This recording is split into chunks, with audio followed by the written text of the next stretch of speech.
Hello dear students, welcome to online physics session. So in last class we had discussed on current electricity. So those all topics are related to second PU first track. So in today's class, so let me discuss about a second track first PU topic. So that is a mechanical properties of solid. So in that mechanical properties of solid, so we'll look at some a neat aspect synopsis related to mechanical properties of solid. So let me start with the topic mechanical properties of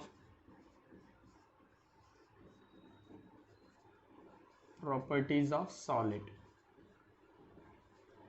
So in case of that mechanical properties of solid, so we know about that rigid body. So what's that rigid body basically? Then rigid body means, so after application of the force, so the object does not change in its shape and size of the body. So such object we can name it as a rigid body here. So in case of that mechanical properties of solid, we are going to study about that rigid body. So basically we know the meaning of the rigid body. So what's that rigid body here? So after application of the force, the body does not change in its shape and size. So such kind of object we will name it as a rigid body here. So in case of that mechanical properties of that solid, so use the term stress and strain here. So what do you mean by stress and what do you mean by strain, we'll look at now. So what is that stress here? So stress is nothing but it is the ratio of force per unit area. So what is that stress here? So S is equivalent to F by A here. So look at here, stress S is equal to F by A. So force per unit area we will name it as a stress here. So in case of that stress we can consider as a longitudinal stress. So we will consider as a bulk stress and shearing stress. So in the similar aspect we will understand about that strain here. So what is that strain here? So strain is nothing but, so it is the ratio of change in dimension to the original dimension. So what is that strain here? Change in dimension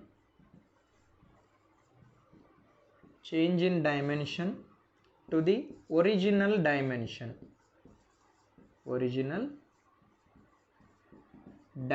here. So strain is nothing but what? So strain is nothing but change in dimension to the original dimension. In strain we can categorize as a longitudinal strain here.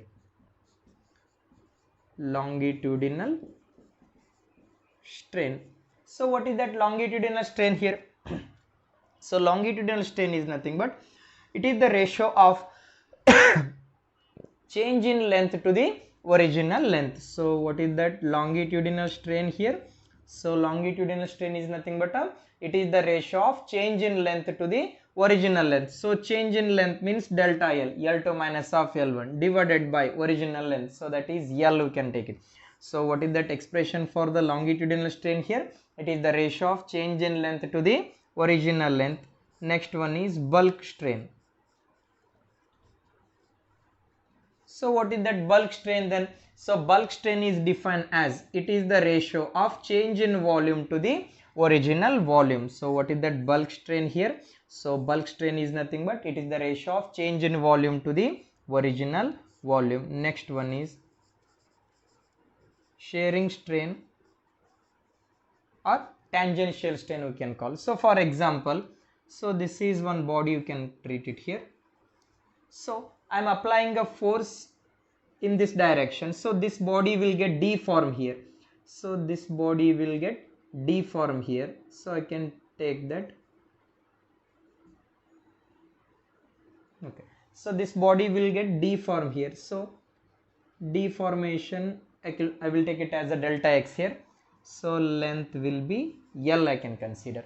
So shearing strain is nothing but it is the ratio of lateral displacement. So if you apply that force in this direction, this body will get displaced in this direction. So it is the ratio of lateral displacement sorry, it is the ratio of lateral displacement to the perpendicular distance between two layers. So lateral displacement to the perpendicular distance between the layer. So that we will call it as a shearing strain. It is represented by the symbol theta here. So this is all about a strain. So now we will understand that relation between stress and strain. So Hooke's law, so it gives that relation between stress and strain here. Hooke's law. So what's that Hooke's law suggest here? Within the elastic limit, stress is directly proportional to strain here. So what's that Hooke's law here? So Hooke's law will give that relation between stress and strain here. So stress is directly proportional to strain within the elastic limit. So within the elastic limit,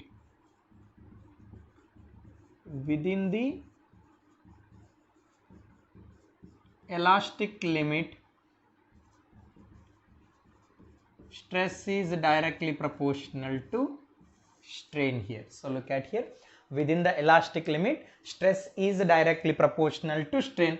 So now we will understand about that Young's modulus. So this formula is very much important, Young's modulus. So what's that Young's modulus? So Young's modulus, it is represented by the symbol Y here. So Young's modulus means it is the ratio of longitudinal stress to that of longitudinal strain. So Young's modulus suggests that it is the ratio of longitudinal stress to that of longitudinal strain.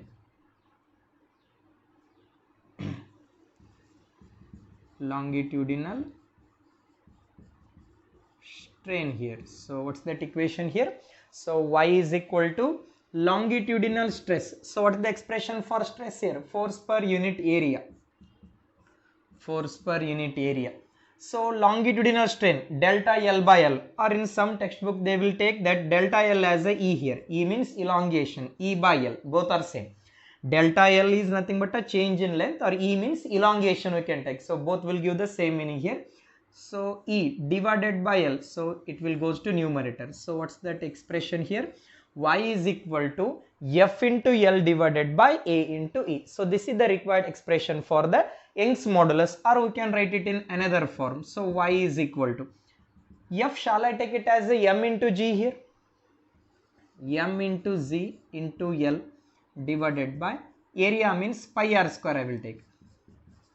Pi r square into E. So this is the required expression for the Young's modulus here. So hope you understand these things. So related to that Young's modulus, I will take the two wires here. These two wires having that Young's modulus Y1 and Y2. So we will apply the force F1 and F2. Length of two wire is L1 and L2, and its area is A1 and A2, and its elongation is E1 and E2. So what will be the ratio I need to find out here? So look at here. So I will find out that ratio of that Young's modulus here. So in that ratio of that Young's modulus, I will take the two wires here. These two wires having the length L1 and L2. So look at here. So I will take the two wires here.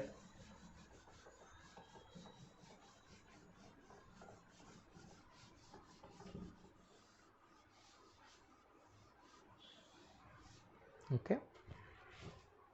So I will consider two wire here.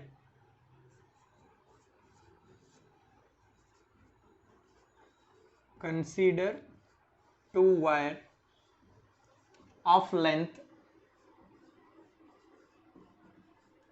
L1 and L2. So length of the wire is L1 and L2. Area is A1 and A2 here. Its Young's modulus. Young's modulus is Y1 and Y2, and force on it is F1 and F2. Then I will find out that ratio of that Young's modulus of the two wires.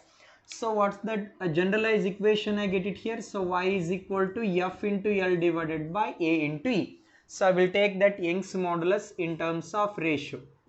So y1 by y2, so directly proportional to force, F1 by F2 into L1 by L2 into, so inversely proportional to area. So shall I take that A2 by A1 into elongation E2 by E1. So this is the ratio of the Young's modulus of the two wires here. So this Young's modulus I will write it in a different force for constant volume. So I want to write that expression for Young's modulus for constant volume.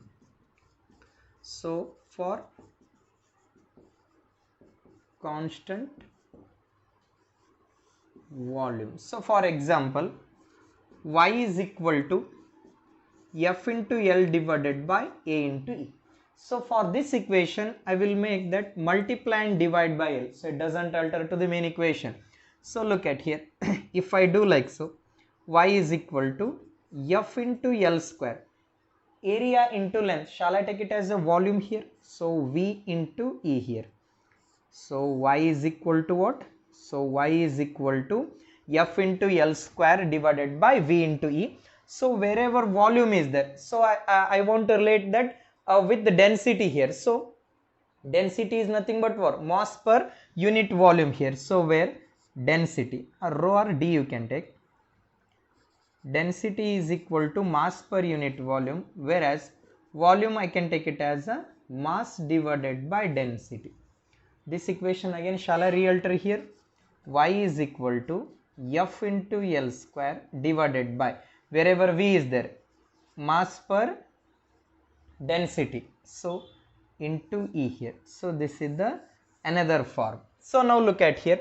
So for constant volume, so Young's modulus is directly proportional to square of the length. For example, you may take that in this equation 1 and 2. So in these two equations, for constant Young's modulus, for constant force and constant volume. So if these three quantities are constant in that first equation, means shall I relate that elongation here? Elongation is directly proportional to L square. If Young's modulus is constant, so look at here, if y is constant, F is constant and V is constant, E is directly proportional to L square here. So I can write that equation E1 by E2 is equal to L1 square divided by L2 square. So equation E1 by E2 ratio, so that is E1 by E2 is equal to L1 square by L2 square. So in this equation, if y is constant, F is constant, D is constant. So if these four terms are getting constant, means, so look at here, so elongation is proportional to, so elongation is proportional to L square by M here. Elongation is proportional to L square by M here. So E1 by E2, L1 square divided by L2 square into M2 by M1 here. Did you get my point? So E1 by E2 is equal to L1 square by L2 square into M2 by M1. So again I will take that another case here. In second case, for example, I am having generalized formula y is equal to F into L divided by A into E here. So this equation, for this equation, I will make that multiply and divide by A here. So if I make that multiply and divide by area, so then I will get that expression here. So look at here. So this equation I can rewrite as, so area into length, again this will becomes volume here. So F into V divided by A into A. So A square into E. So this is another way here. So y is equal to F into V divided by A square into E here. So again from this equation, if y value, F value and V value is constant, then what about that? So look at here, y value, F value, V value will get constant, means, so then elongation is inversely proportional to square of the area. So what about that elongation relation here? Elongation is inversely proportional to square of the area. So E1 by E2 is A2 square divided by A1 square. So area is nothing but what? Pi r square. So elongation. So inversely proportional to area square means pi square r to the power of 4 here. So elongation is inversely proportional to fourth power of its radius. So E1 by E2 is equal to R2 to the power of 4 and R1 to the power of 4. So this is that a relation for that Young's modulus for different cases. So I will take the two wires here. These two wires having that length L1 and L2. So Young's modulus value is Y1 and Y2. Its area is A1 and A2 and its elongation is E1 and E2 here.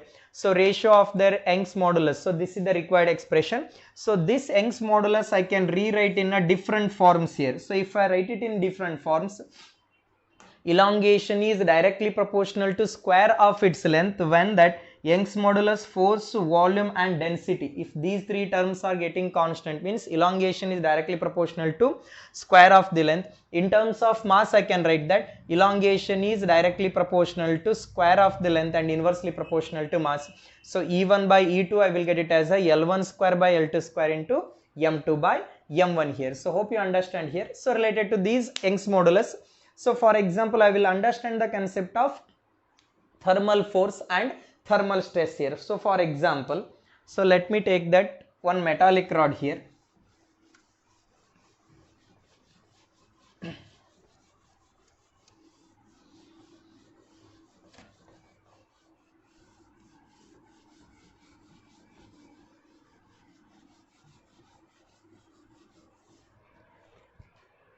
Okay.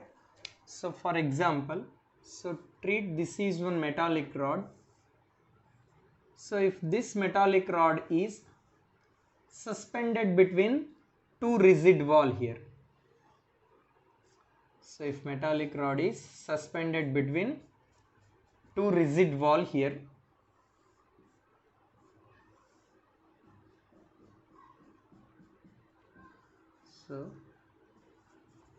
So this one is metallic rod. So when the temperature of this metallic rod increases, then what happens here? So that this metallic rod is try to expand here. So if that metallic rod is try to expand means it exerts that force on the walls here. So if it exerts that force means, so that force I will name it as a thermal force. What type of force it is? Thermal force here. So what will be the mathematical approach for this thermal force? Y is equal to, so look at here, F into L divided by A into E here. So look at here, F is equal to, shall I take this one as a Y into A into E divided by L here. So look at here, F is equal to what? Y into A into E divided by L, or you can take this one as a delta L. So we are having that formula. So coefficient of linear expansion. So alpha is equal to what? Delta L by L into delta T. So we are having this generalized formula. So in thermal properties of matter, you read this about this formula. So just I shall rearrange this equation. Alpha into delta T. So it is equal to what? Delta L by L. So for my convenience, so delta L I choose it as a E here, elongation, E by L. So it means that wherever E by L is there, so shall I take that alpha into delta T? If I do like so, so Y is equal to F into A into E by L means what? So alpha into delta T. So look at here, Y is equal to, sorry, F is equal to what? F is equal to Y into A into alpha into delta T here. So now look at here, I am having one metallic wire. So this metallic wire is suspended by certain mass here. So if you are going to provide certain kind of mass to this wire, so this wire will get elongate here. So look at here. So for example, this is one rigid supporter. For this rigid supporter, I will hang with one metallic wire here. So at the bottom of this wire, I am suspending certain kind of load here. M amount of load I am suspending. So then its elongation is E here. So the same amount of elongation I will get it for this wire if I am going to be heat up this wire, so for example, instead of supplying the load, so just I will heat up the wire here. So if I heat up the wire, this wire will get expand here. So in order to make it as a heat, and you will get that same kind of elongation, means how much temperature should be rise here, delta of T amount of temperature should be rise in order to get the same elongation. So look at here, initially I am having one wire here, so that wire is suspended at the bottom, it is going to be suspended by certain mass, its mass is m here. If you suspend that mass m, then its elongation is e here.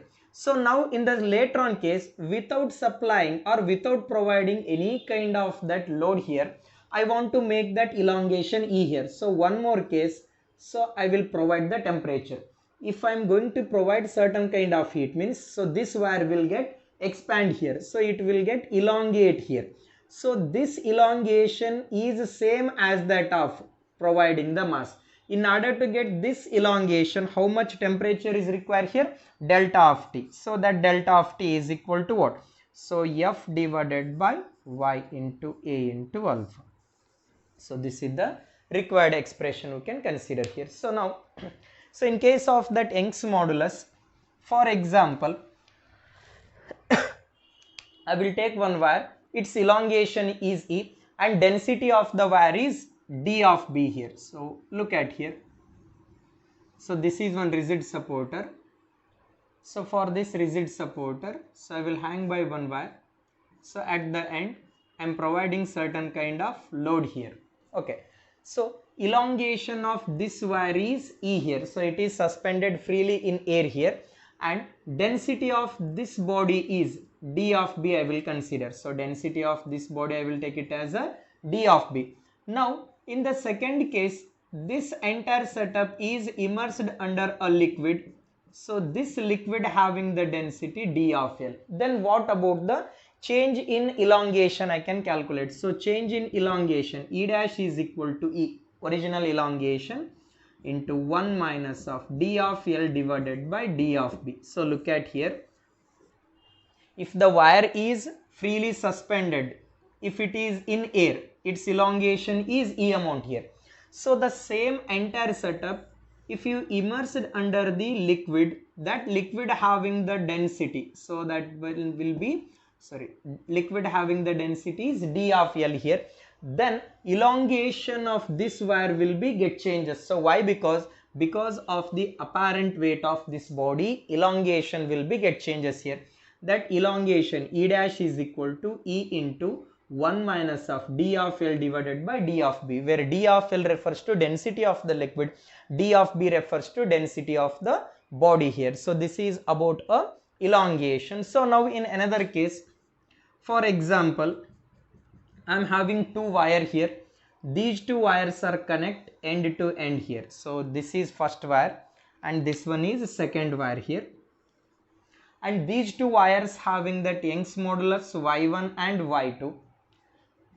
It is having that same length and it has same area here. So if these two wires are connected in series combination or end-to-end connection, what about the effective Young's modulus value I need to find out? So effective Young's modulus value is 2 times of Y1 into Y2 divided by Y1 plus of Y2. So remember one point here. If you connect two wires in a series combination, these two wires having that same length and area, effective Young's modulus will be 2 times of Y1 into Y2 divided by Y1 plus of Y2. Or if suppose, so you are having the two wires here, these two wires are connected in a parallel combination. So look at here.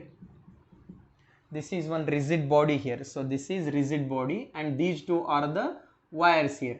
These wires having that Young's modulus Y1 and Y2 and these two wires having that length L, and so these two wires having that area A here.